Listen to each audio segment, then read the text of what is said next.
You think of large language models like ChatGPT. What you don't want to do is think about them as tools that can like generate blog articles, because you're going to be disappointed, because an article that is an average of what's already on the web is exactly an article that Google does not need.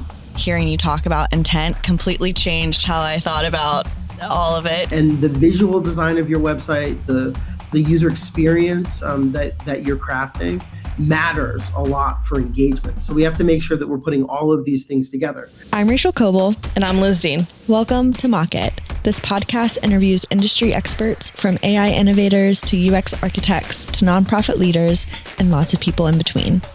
We explore the back of the napkin ideas that impact the nation, so you don't have to dig for the discoveries yourself. Enjoy, and don't forget to like and subscribe.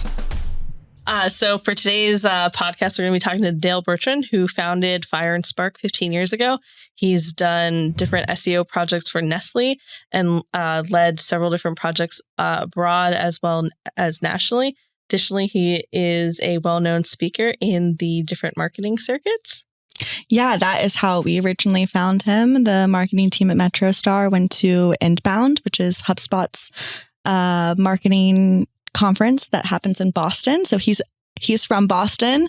So we have a lot of Boston people on this season, but he's amazing. He gives really great antidotes for why AI is important, how to use SEO properly in this day and age, which for my job is really important. So it was really interesting to learn a little bit more about him and his work. Yeah, it was great. So we hope you enjoy. And we'll make an appointment so you can come back with your fiance, taste all the cakes. And I said, whoa, slow down. That's not the way we're doing this. You know, my wife entrusted me with this task. And this is one of the ways that I'm going to prove that I'm marriage material by getting this done without any stress or involvement from my fiance. So they looked at me and they're like, that's a little weird, but sure, we can make that happen. Why don't you come in the back and we'll take a look at all the different options and try some cake and all that. And I said, no, wait, I still don't think you understand. Like, I don't want to spend any time on this. And I've seen pictures of wedding cakes, and I've seen that you guys have books of wedding cakes near the register. So just bring me the best wedding cake book that you have with the most awesome cakes in it, and give me the cake on the cover.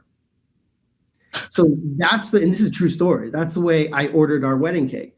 So you would think that, that would work out. She said, fine, I'll do it. You're the only person that's ever asked for that, but sure.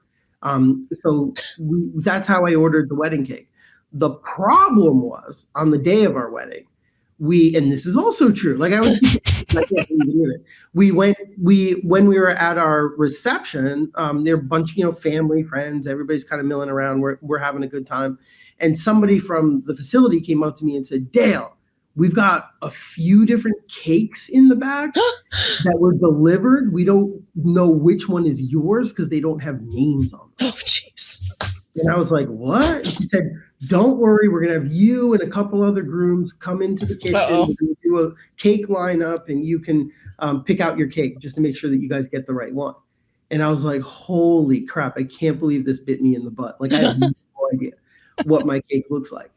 So we went in the back, once again, true story, to do the wedding cake lineup. And fortunately for me, the other two grooms did know what their cake was. So we just got the third one, right? Which was beautiful, beautiful cake. So that is how we ended up. And then the moral of this story changes depending on what talk I'm doing. But I believe for the talk that you saw, the moral of the story was, sometimes details matter, sometimes they don't. Now let's get on to like the details that matter for SEO. Yes. Like oh, thank you for retelling it. It was so good. It was like one of the only things I remember from Inbound, because Inbound is so crazy and there's so much going on. And the running joke at Inbound was that it was overbooked. Like there was just so much to see and do. But I remember the cake story. That story again. I really appreciate you prompting me to to work on it and include it in my 2024 talks. Yeah, you should. It's so funny. And I was a fiance at the time too. I'm now married after Inbound. But so I think that's why I found it even funnier, because I could totally see my now husband doing exactly that. Oh, that is awesome. We did a cheese, like a cake made out of cheese was our like cake or whatever. So I didn't know what it was like looked like either. It just showed up and it was a cake that was made of cheese. So that is so cool.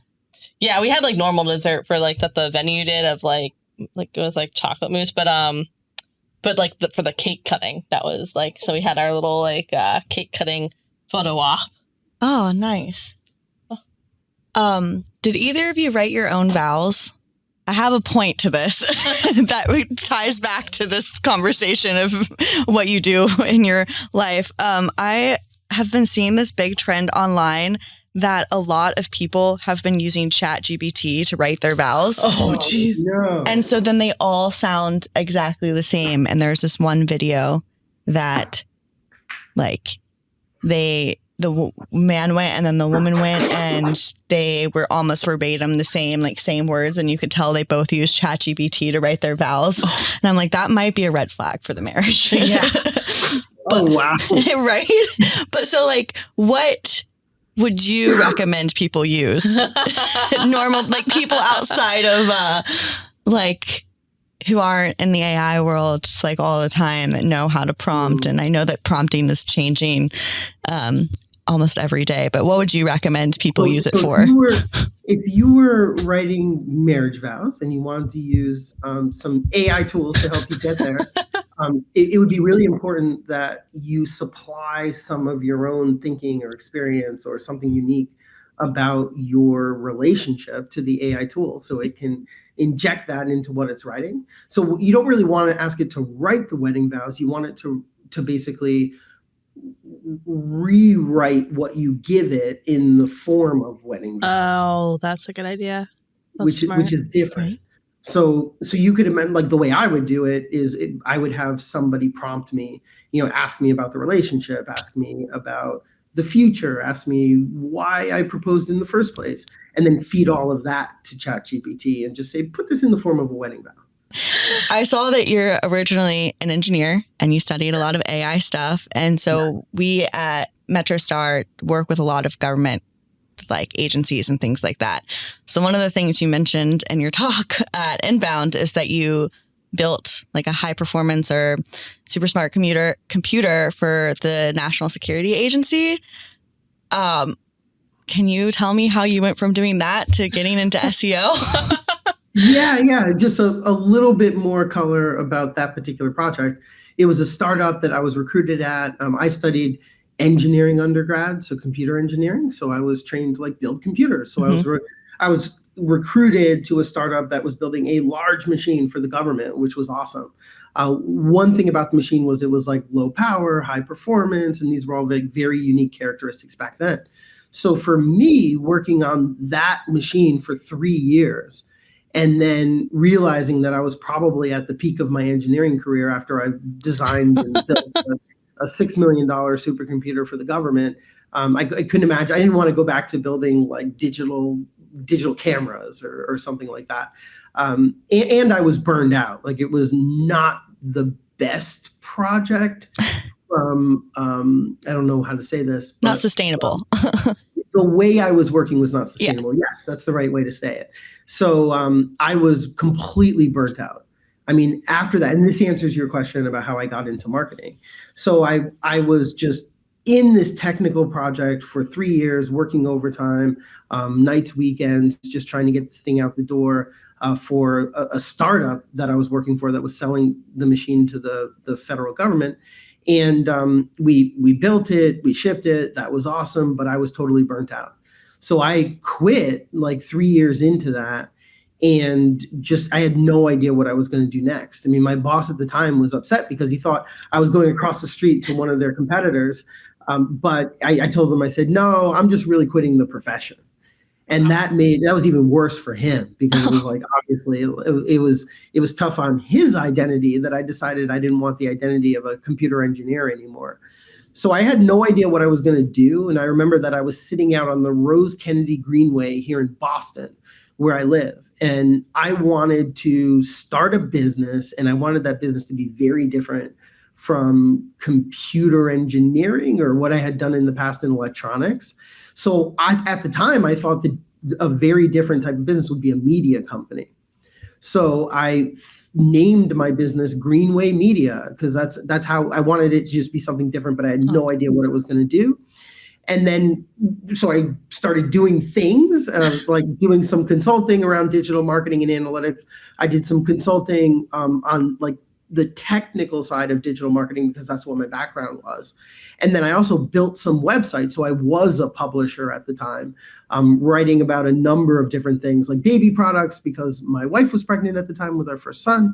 And then also there were some other sites that I built related to like nursing and forensic science or some random stuff, but I was a publisher back then. And that's what got me into the consulting around digital marketing and eventually just focused all of my energy on SEO because that's what I got good at and built a team around that. But it really started with just being burned out from my technical career. How did you know to get into that sort of field of digital marketing and stuff like that? Because like this is several years ago. So that was like before it was cool or before it was, if we say digital marketing, people know what that means now. But this is like 15 years ago or 15 years plus. So how did you know?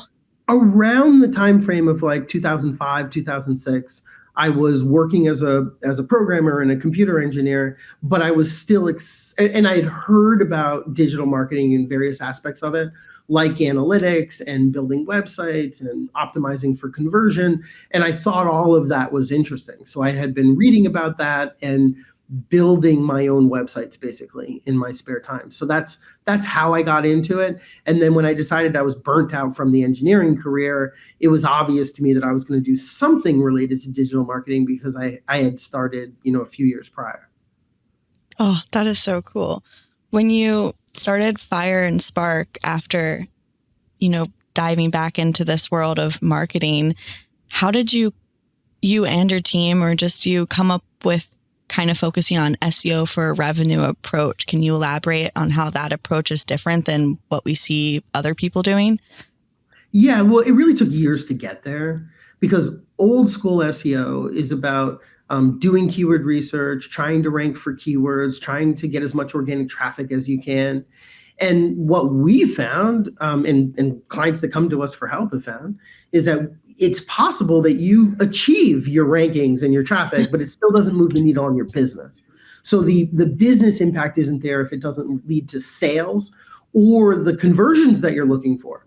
Like if you're looking for people coming to your website to book a demo or talk to one of your salespeople or download something, sign up for your newsletter. Like there's so many things you'd want them to do. So the SEO for revenue approach is different because instead of optimizing for rankings, you're optimizing for actual sales or conversions. And it turns out with SEO strategy that when you're optimizing for conversions and sales, not just rankings and traffic, your strategy is different. And that's what I find just super fascinating. So instead of doing keyword research up front, you're looking at search intents to understand like what intents am I going to go after before I even start thinking about keywords. The other thing that's different is you're crafting your calls to action and your conversion points. And you're thinking about that all up front.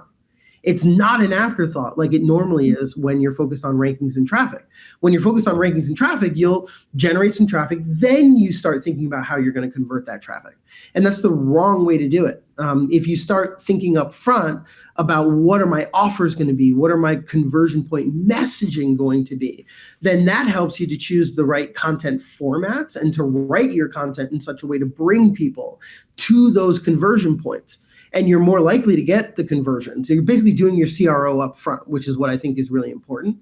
And then another thing that's been waning in importance for many years that I've been doing SEO is technical SEO. So there are very large websites out there that care about things like crawl budget and the semantic or the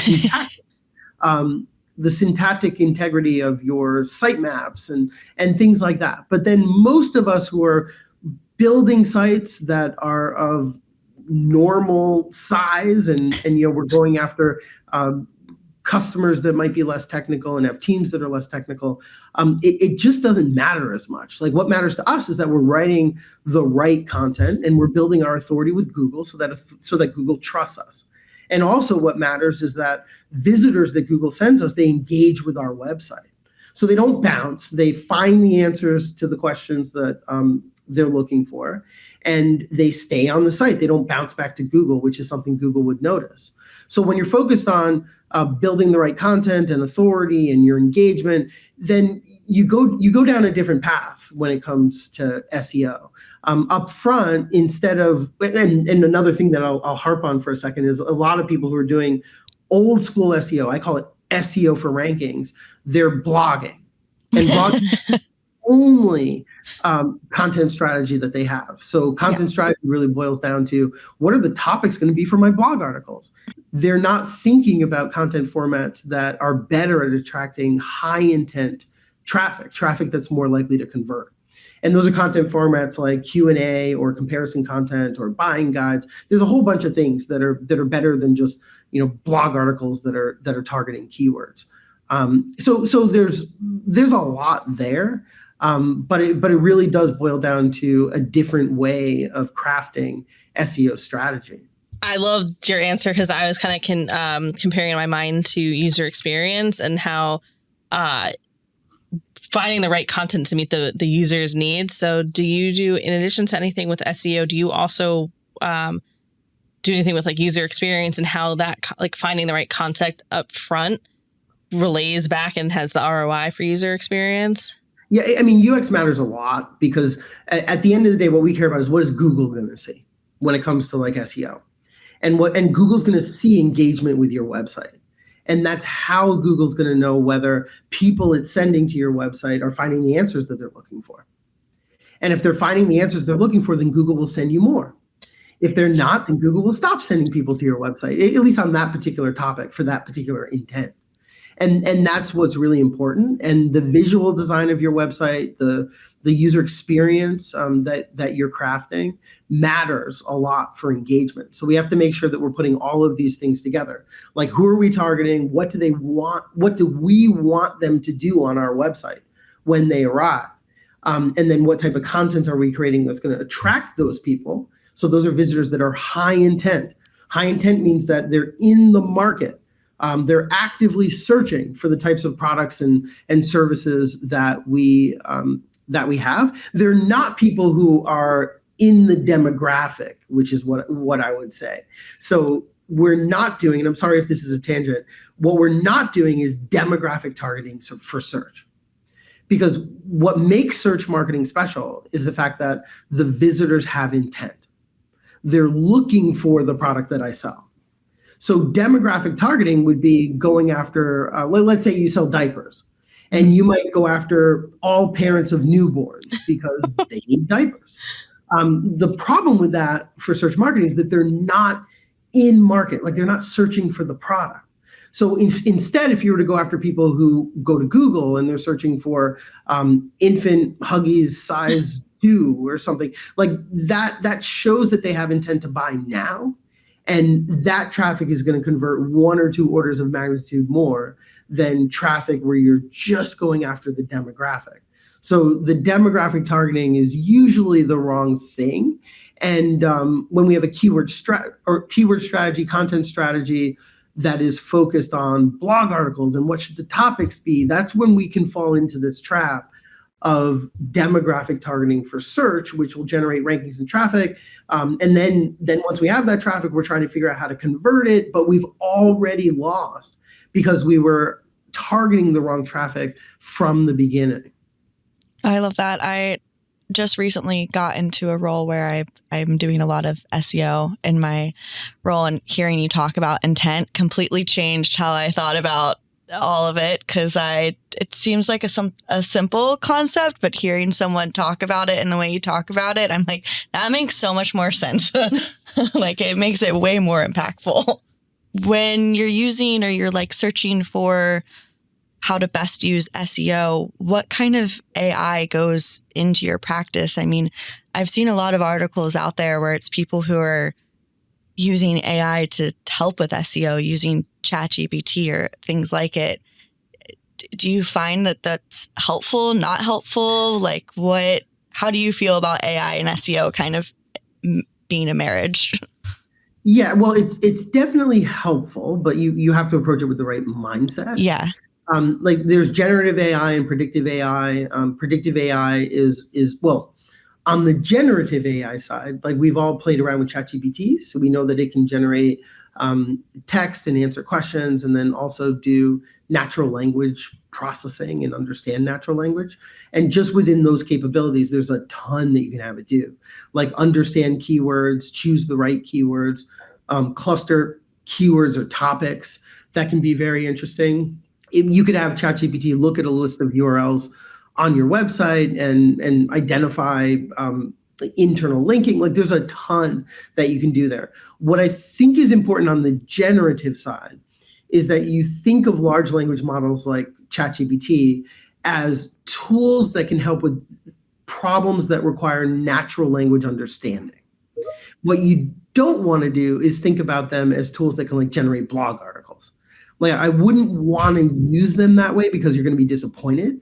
They're going to hallucinate. They're going to give you inaccurate information. They're going to write articles that are just basically the average of what's already on the web, which is not going to help you, because an article that is an average of what's already on the web is exactly an article that Google does not need.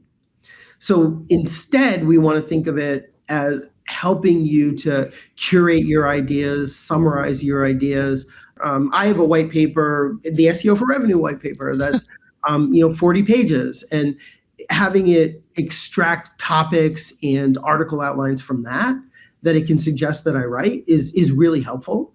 But what I'm not doing is having it give me information and facts. I'm having it process information that I'm pointing it to.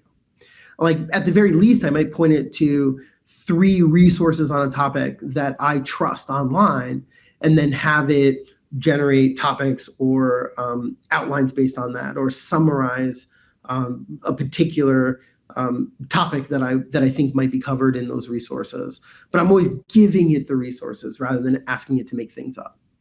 So you do a lot of, or at your current role, you've done both national for the within the U.S. and then international campaigns and marketing and SEO. How does AI play a role in that among different countries?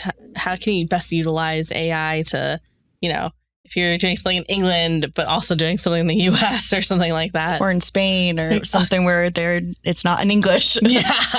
Yeah. So definitely working internationally online, we focus on SEO and content, can be difficult. And I think the trap that marketers fall into is they do translation rather than localization when they're moving into a new market. So you could imagine, I think a great example would be moving from the US to like the UK, because they speak English there. But localization still matters because they're going to use different words for different concepts. They're going to attach different meanings to different words and different concepts. And that's something that we need to understand. We've found that by far the best way to do real localization when you're moving into like a new market is to work with somebody on the ground, a real human who's born and raised in the culture, who can basically understand the ideas, the keywords that you're targeting, the messaging, and understand how it's going to be received. Now, a poor man's way of doing that would be to ask ChatGPT, and it'll give you, it'll recognize, well, what it'll do is it'll offer you some words and some concepts that it recognizes as being like particularly relevant for whatever location or region that you're going after. And that can be useful, but those are more questions that you need to ask your guy on the ground, rather than trusting that 100%, because I would not trust that 100%. That's much more of an ideation use case where you could ask it that question, see what it gives you, and then maybe it's true, maybe it's not. It's just more interesting things for you to investigate. That's so smart. I can already think of a few like oopsie doopsies someone could make just by having different words that mean different things. Yeah, I think of Amazon. So in the US, you put in your cart, when you're shopping, your online cart, or any, Macy's, whatever. In the US, anything you're shopping on, you put in your cart. But in the UK, you use a basket. So there's like a case study of before Amazon, when Amazon started going international, they used cart and they didn't make as much revenue until they changed it to basket. Because that's, it's little things like that can really get you.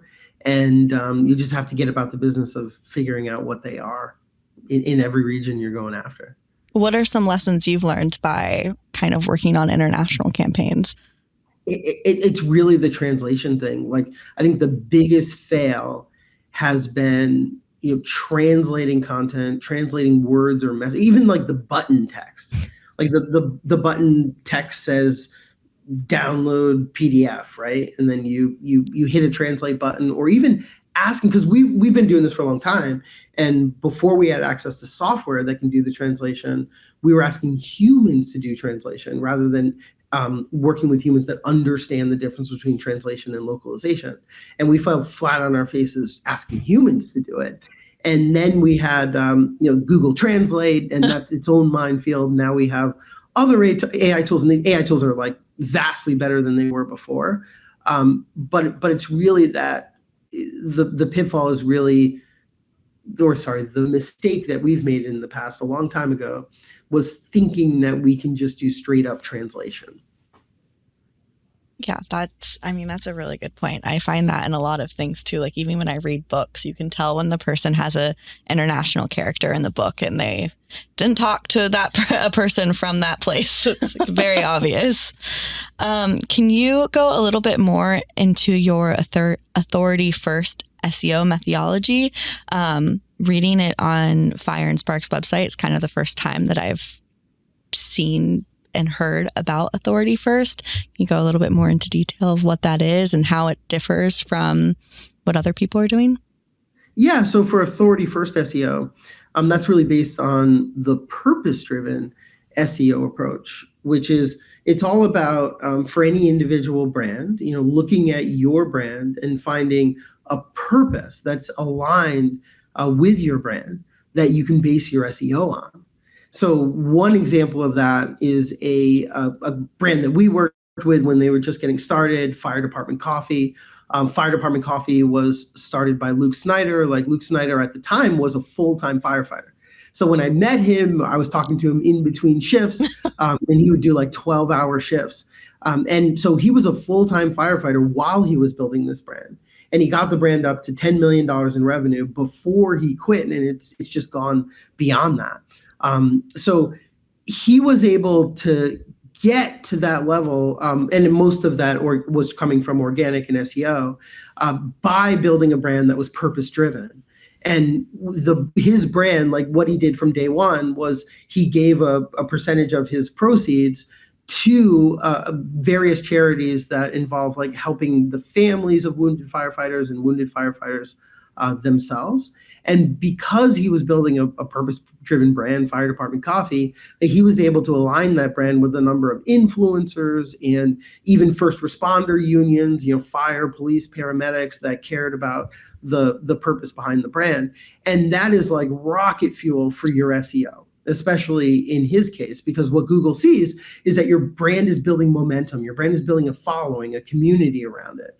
And if you think about it, like if you have a community, like more than just some traffic or maybe some backlinks, but you have a real community, then what Google sees is engagement with your website, backlinks, mentions, influencers that are talking about your website. Google seeing clicks on the click-through, on the search results page, and those click-throughs are more engagement signals that Google should be ranking your pages higher and your pages better. And then also Google would notice the engagement with your website. People are staying there. They're staying there because they're discovering an awesome brand and they're finding awesome products. And so all of that comes out of community. So the reason why I like that purpose-driven and approach and the authority-first approach is because it wraps up just like a high-level purpose-driven campaign that you can execute, as long as it's aligned. It has to be authentic. So it has to be aligned with your brand. It has to be something that you really do care about. But you can pull that off, and then it generates a number of the other signals that we know Google's looking for, rather than like running a more technical SEO campaign where we're thinking about, okay, how many mentions do we need? How many links do we need? What does our engagement number need to be? It's like, no, just build a following around the brand and let Google notice. Oh, I love that. That's so refreshing to hear that as important as technical things are, having passion and creativity and creating a community is still just so important. So in the world of AI and tech and all of that, it's nice to know. So I want to be mindful of our time since I know you have a very busy schedule and we appreciate you making the time to speak with us. I kind of want to dive in a little bit to, you do a lot of speaking yourself. You go to a lot of conferences, which is where we connected with you originally. So I was wondering if you could talk a little bit about what insights do you think current marketers should be looking into as they kind of start out their journey, and what do you think more conferences should be highlighting as we move into this AI field? Yeah, I mean, related to SEO and content, it's really two things. Like, one is that marketing methodologies are going to change. Like, the way we work is going to change because of AI technology. And I think a lot of people are afraid of, is this technology going to replace me? And it's not, because like we need humans to review whatever it is that we're creating with AI and whatever predictions the AI is creating. And then we also need human creativity. But I think the way that we work is going to change. And these are things like real-time content, where, especially for SEO content, we can have AI that is pulling out concepts when we talk, when I'm doing an interview like this, or I'm on stage, or I'm doing a sales call, or you're talking to a client, or you're having an internal meeting. We're recording a lot of that now, and we will have AI that is helping us with project management tasks, summarizing meetings, identifying decisions that were made and decisions that weren't made. We call those open loops. But those are going to fundamentally change like how we work. So I would hope that marketers are open to that, because it should be better. It won't feel better in the beginning because we're going to have to feel our way to like what that actually looks like, such that it is better and it is helping us. And then another thing that I'll say in terms of trends is kind of a misconception among digital marketers of all types, that they can hide behind analytics. In the SEO space, we use SEO tools that help us with keyword research, for example, among many other things. For keyword research, like the best keyword research is actually talking to your customers. So you can understand what questions they ask when they're making a buying decision, and their needs, their preferences, their worldview, so that when you're creating content, you can meet them where they're at, rather than preaching to them as if they already know what you know, or something like that, which would be a horrible mistake. But digital marketers use a lot of different analytics tools and forget that talking to customers is the best way to do research.